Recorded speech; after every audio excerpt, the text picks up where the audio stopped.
Good morning বন্ধুরা, সবাই কেমন আছো? আশা করি সবাই ভালো আছো। তো এই ভিডিওটা আমি কালকে বানিয়ে রেখেছিলাম, কালকে আর টাইম পাইনি দেওয়ার জন্য। আজকে তোমাদের সাথে শেয়ার করছি, ঠিক আছে?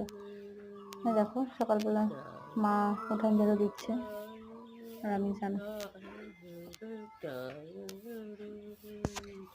সকালবেলা ঘুম থেকে উঠে চান টান করে কাপড় ধুয়ে তারপর বাড়ির যা যা কাজ ছিল সব করে তারপর বাড়িতে আসলাম। যে বাড়ি রান্না করা টুকটাক যা থাকে সব করে এই অফিস যাচ্ছি। দেখো, আর একটু আগে যে দেখালাম আমার মেয়ে ব্যায়াম করতেছে, এক্সারসাইজ।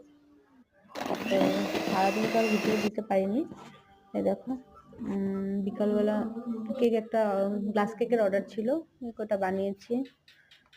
খাওয়া দাওয়া সেরে আবার রাত্রে মেয়ের অর্ডার ছিল যে খিচুড়ি খাবে, তো ওর জন্য আবার খিচুড়ি করা হচ্ছে। সবাই খেয়েছি আমরা, ঠিক আছে।